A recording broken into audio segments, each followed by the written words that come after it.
you're still here.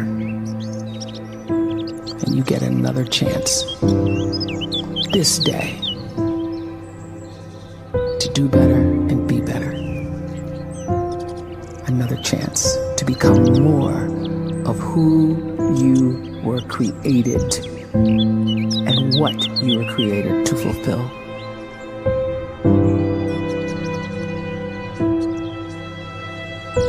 Everyone in the world is capable of living outside the role or beyond the roles that they place themselves in, no matter what it is. You're not just a dad, you're not just a banker, you're not just a brother or a son or a convict. It doesn't matter. Like, everyone is bigger, much bigger, infinitely bigger than the roles they place themselves in, and is capable of reaching potential greater than anything they could imagine.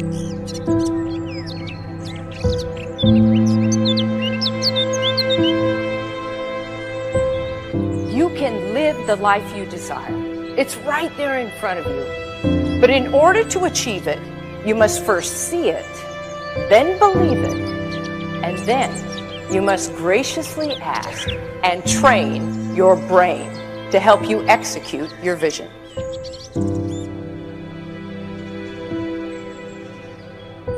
So when you start to focus and you delete distraction from your life, and you start to get seriously invested in doing one thing staggeringly well, and you practice that one thing over and over, a term to think about is mundanity. You do one simple, seemingly insignificant thing every day around your main skill, and it's very mundane, but small daily improvements over time lead to world-class results. Well, here's what happens in your brain. You start to isolate a single neurocircuit around that skill, and that starts to trigger a certain type of brain cell called an oligodendrocyte, which then releases myelin. Myelin is a fatty tissue that starts to wrap around that single neurocircuit related to that main skill you've been practicing. And when myelin starts to wrap around the brain circuit, what happens is you have accelerated learning times, you can see more quickly, heightened perception, and you'll learn more quickly. And that is really the quote-unquote secret of the great producers. It's not a result of some natural gift, but their daily practice, their relentlessness and their grit, their work ethic, and their singular focus and sacrifice.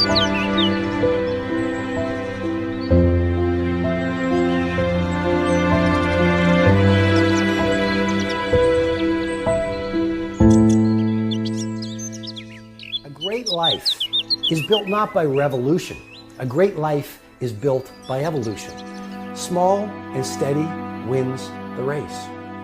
What you do every day is far more important than what you do once every decade. I want you to really think about that idea. What you do every day is simply your life in miniature. And as you live every single day, so you're crafting your life. What you do over the next hours is really building your future. And if you can just get every single pocket of 24 hours right as best as we humanly can, the rest of our life is going to take care of itself. So small wins matter. The scripture says we will eat the fruit of our words. You are planting seeds when you talk. At some point, you're going to eat that fruit. My challenge is make sure you're planting the right kind of seeds. If you want apples, you have to sow apple seeds. If you want oranges, you can't plant cactus seeds, poison ivy seeds, mushroom seeds. You're going to reap fruit from the exact seeds that you've been sowing. In other words, you can't talk negative and expect to live a positive life. You can't talk defeat and expect to have victory. You can't talk lack, not enough, can't afford it, never get ahead, and expect to have abundance. If you have a poor mouth, you're going to have a poor life. If you don't like what you're seeing, start sowing some different seeds.